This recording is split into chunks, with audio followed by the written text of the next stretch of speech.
এখন থেকে আপনার প্রিয় সিরিয়ালগুলো ফ্রিতে দেখুন এক্সক্লুসিভলি শুধুমাত্র সান নেক্সটে। এখনই অ্যাপ ডাউনলোড করুন।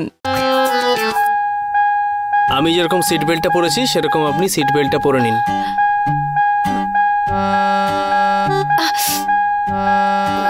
কি হচ্ছে এটা?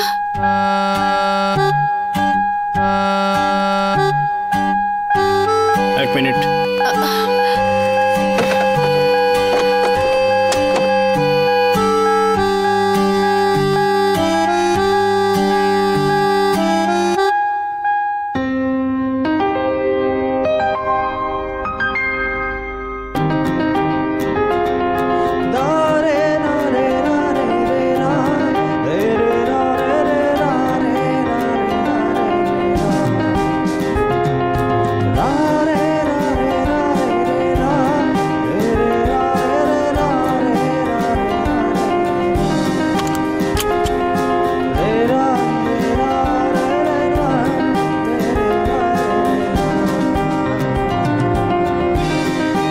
সবসময় এরকম ঘাবড়ে গেলে চলবে না ম্যাডাম।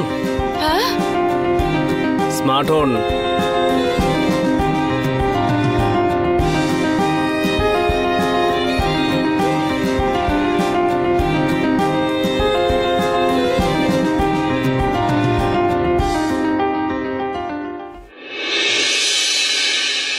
এই কিয়ন দাঁড়া।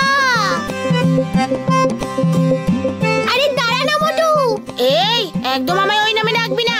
আমি তোকে মোটুই বলবো। দেখবি এখনই গিয়ে মাকে বলবো। যা যা বল গিয়ে, আমি কাউকে ভয় পাই না। আমার মাকে এখানে সবাই চেনে। কি করে চিনলো? আরে পুলিশ স্টেশনে গিয়েছিল না, ওই জন্যে। তোর মা তো যায়নি।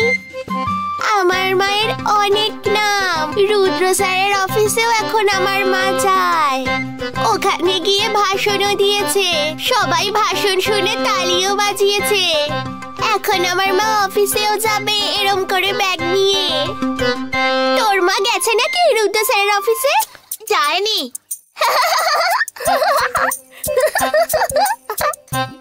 আমার মা অফিসে গিয়েছে।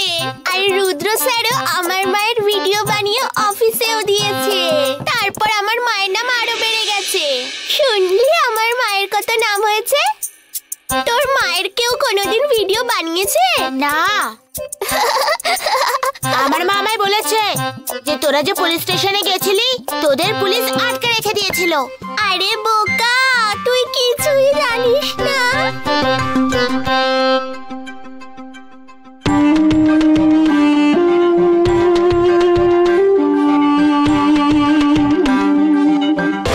কিয়ান, কি হচ্ছে এখানে? ক্লাসে যেতে দেরি হচ্ছে না? যা এখন। এই মিনিটা এতক্ষণ ধরে সময় নষ্ট করলো।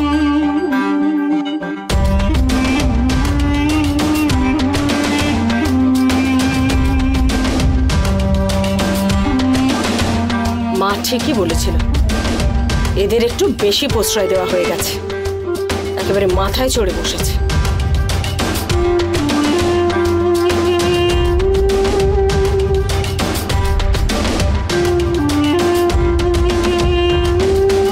হ্যালো, হাই, কেমন আছো? I am good. আজ বাড়িতে একটা ছোট্ট কিটি পার্টি রাখছি, চলে এসো। দেখা হচ্ছে তাহলে, বাই বাই।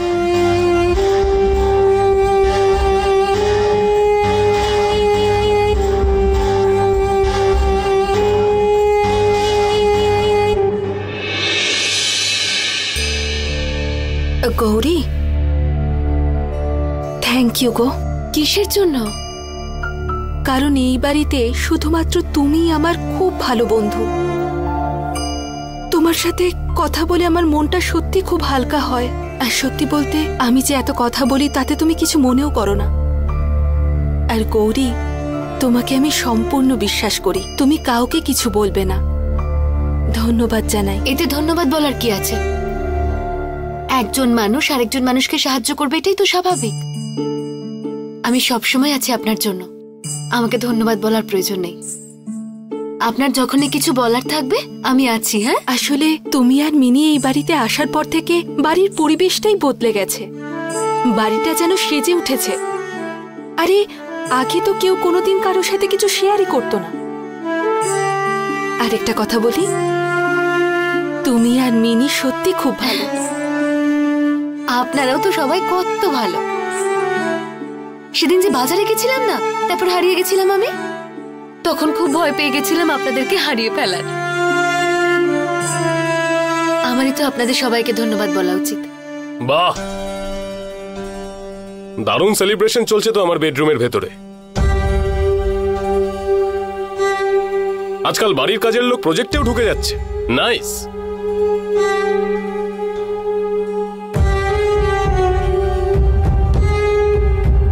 তোমার মাথায় কি কোনো বোধ বুদ্ধি নেই? বাড়ির কাজের লোকের সাথে ঘরের ভেতর দাঁড়িয়ে ফুসুর ফুসুর করছো তুমি, হ্যাঁ? তুমি তো আসলে ঠিক ওদেরই ক্লাসের, যার জন্য আমার একটা প্রজেক্ট শেষ মুহূর্তে ক্যান্সেল হয়ে গেছে, তার সাথে গল্প করছো। একটু বুদ্ধি নেই তোমার? আসলে আমি তো একটু। Shut up. আর একটাও কথা বলবে না তুমি। আমি যদি একটা ভালো মানুষ না হতাম না, এতদিনে তোমায় ডিভোর্স দিয়ে বাড়ি পাঠিয়ে দিতাম, আর এই ঝামেলাগুলো আমাকে এখন পোহাতে হতো না। তোমার মতো একজন মানুষকে বিয়ে করে এখন আমাকে পস্তাতে হচ্ছে। মিনিমাম বুদ্ধি নেই মাথায়। ননসেন্স।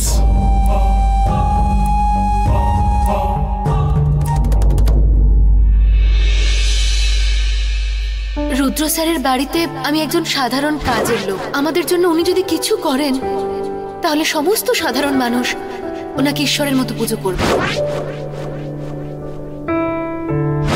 এই গোটা মিটিংটার মধ্যে গৌরীর কথাই সবচেয়ে গুরুত্বপূর্ণ।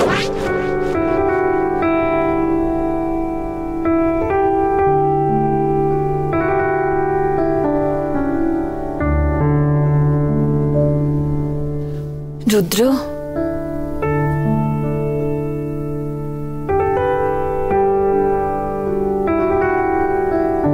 তুই নিজের একটু যত্ন নে, নিজের প্রতি একটু খেয়াল রাখ।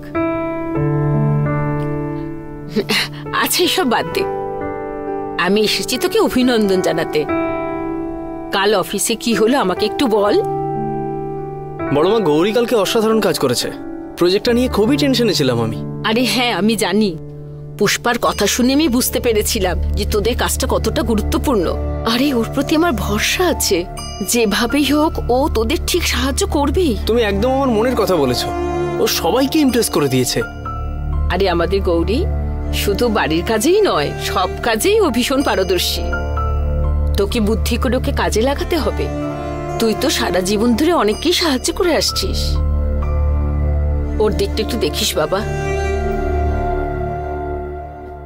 কিন্তু তোকে না আজ আমার একটা ইচ্ছে পূর্ণ করতে হবে।